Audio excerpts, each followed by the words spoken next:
Buenas tardes, mi nombre es Víctor Cid, soy becado en Neurología de segundo año de la Universidad de Chile. Voy a presentar esta breve cápsula sobre complicaciones tardías del reemplazo valvular, según el tipo de válvula y el reemplazo, ¿no? Si es mecánico o biológico. Bueno, vamos a hablar un poco sobre los tipos de reemplazo inicialmente, la clasificación tardía, ¿cierto?, de este procedimiento, y principalmente nos vamos a enfocar en tres complicaciones: el stroke, el riesgo digamos, de desarrollo de endocarditis infecciosa y la disfunción valvular tras el reemplazo. Es necesario saber como introducción, ¿cierto?, que el tratamiento quirúrgico en las últimas décadas ya de las valvulopatías ha aumentado, inicialmente disminuyendo las complicaciones agudas del procedimiento. Incluso se han tratado de complejizar algunas técnicas para disminuir este riesgo, pero no tanto así los riesgos tardíos de este procedimiento, que aún existen, y de eso vamos a hablar en esta presentación. Bueno, primero hay que saber básicamente, ¿no?, que hay diferentes tipos de reemplazo valvular. En general no existe una válvula protésica ideal, todas ellas tienen limitaciones, algunas por cierto tienen menor riesgo, por ejemplo, de embolia sistémica o de stroke, por ejemplo las biológicas comparadas con las mecánicas, pero las otras tienen igualmente limitaciones, ¿ya? Y estos van a depender de tres factores: del diseño de la válvula, del material usado en ella y el tiempo de uso que tiene el paciente con la válvula. Y como habíamos dicho, ¿cierto?, hay dos tipos básicos: las mecánicas y las biológicas. Bueno, este es un esquema que pretende mostrar, ¿cierto?, las complicaciones del reemplazo valvular protésico. Como habíamos dicho, hay a la izquierda, ¿cierto?, complicaciones tempranas. Aquí destaco 4.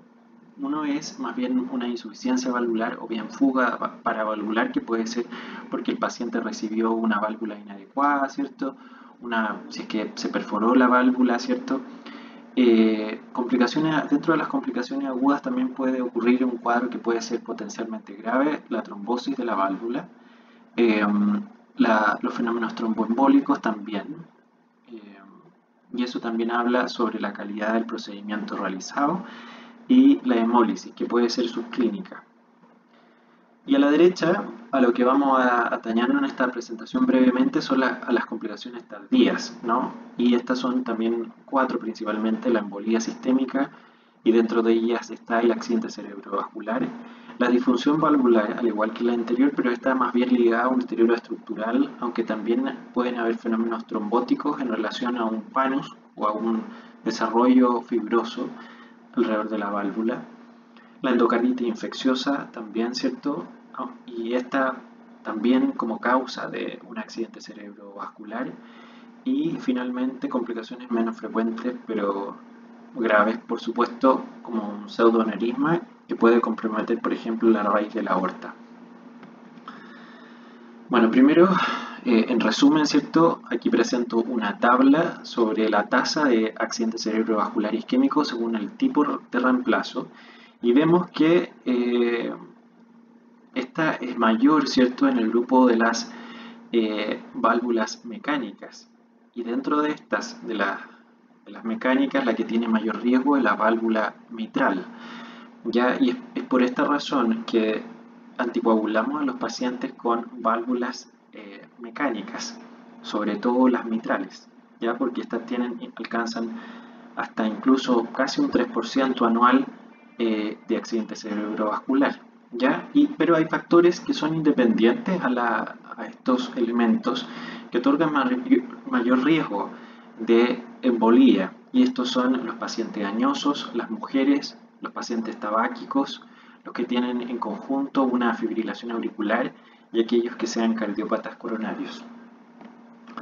Aquí, ¿cierto?, muestro las recomendaciones actuales de este año de la Sociedad Americana de Cardiología sobre la terapia con anticoagulación y antiagregación en los pacientes con válvulas protésicas o recambio valvular, ¿ya? Y lo importante acá es que, ¿cierto?, como con evidencia 1A, están los pacientes con válvula protésica mecánica, que estos deben tener anticoagulación. Ya, eso es importante.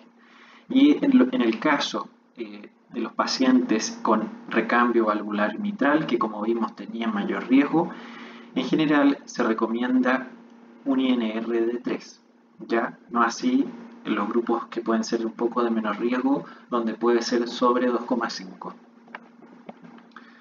Otra complicación tardía es la disfunción o insuficiencia protésica, que como vimos esta también podía ser en el periodo temprano, pero esta vez con otros mecanismos de aparición. Y esta se relaciona sobre todo, si es tardía, a la duración que ha tenido la válvula en el paciente. La disfunción puede ser ya sea por una regurgitación, ¿cierto? O bien por una fuga poliprotésica. Además, esta disfunción debemos tener muy en cuenta que esta puede asociarse a hemólisis, ya sea subclínica o clínica. Es clínica sobre todo si se asocia a insuficiencia cardíaca. Y además debemos saber que la disfunción también puede ser un fenómeno que puede ser por un fenómeno infeccioso, por una endocarditis bacteriana. Eso no lo debemos olvidar. Y este paciente requiere una reintervención, sobre todo si hay insuficiencia cardíaca o anemia hemolítica importante. La endocarditis infecciosa, como habíamos dicho, también es otra complicación importante a tener en cuenta, tardía, que alcanza alrededor del 1% anual el riesgo, y esta es similar tanto en ambas prótesis, mecánicas y biológicas, a diferencia, por ejemplo, del stroke. Pero es necesario saber que ante una presencia de endocarditis infecciosa puede haber también riesgo de stroke. Eso también no hay que olvidarlo. En el postoperatorio, estos pacientes cuando la desarrollan tienen una gran mortalidad, incluso hasta la mitad de los pacientes, no así cuando esta es tardía, se define así cuando es mayor a 2 meses, que se comporta en general el comportamiento clínico como una endocarditis con válvula nativa, y los microorganismos más frecuentes son estafilococo coagulasa negativo y streptococo SP. El tratamiento, por supuesto, es la antibioterapia y la reintervención precoz. Bueno, mensajes claves de esta cápsula son que, cierto, la cirugía valvular, como dijimos, ha aumentado en las últimas décadas y en general los esfuerzos primarios han sido disminuir las complicaciones tempranas en el periprocedimiento, pero no así tanto las tardías. Ya eso es un elemento muy importante porque puede tener repercusión neurológica. Las 3 complicaciones tardías que destacamos en esta presentación son el accidente cerebrovascular, cierto, embólico, la disfunción valvular y la endocarditis infecciosa. No olvidar los pseudoaneurismas, pero estos son raros. Aproximadamente un 20 de los pacientes con prótesis valvulares tienen o van a tener un accidente cerebrovascular a los 15 años de seguimiento. Ya, eso es un dato bien importante. La trombosis y la tromboembolia se relaciona con la capacidad que tiene el material de la válvula de formar trombos, ¿cierto? Y el patrón de flujo que tiene esta prótesis. Factores potencialmente reversibles que para poder disminuir el riesgo de stroke que podemos evitar, ¿cierto? Evitar el tabaco, las prótesis mecánicas mitrales, la válvula de disco basculante aórtico que se asociaba a mayor riesgo y proceder a una cirugía en valvulopatía mitral antes de una disfunción del ventrículo izquierdo, porque ante presencia de disfunción ventrículo izquierdo también hay mayor riesgo de embolia. El recambio valvular protésico mecánico se asocia a un doble riesgo de embolia respecto de los aórticos, como vimos. Los fenómenos tromboembólicos son menores al uso de válvulas biológicas, de modo que no requieren anticoagulación con cumarínicos como prevención primaria. Y el INR sugerido ante una válvula protésica mecánica en general es de 2,5 o a partir de 3, digamos, hasta 3,5, ¿cierto? Y lo recomendado en la válvula mecánica mitral es alcanzar un INR de 3. La disfunción valvular ocurre en forma similar en válvulas mecánicas y biológicas, y el riesgo de endocarditis, como vimos, también es similar. Estas son las referencias. Gracias.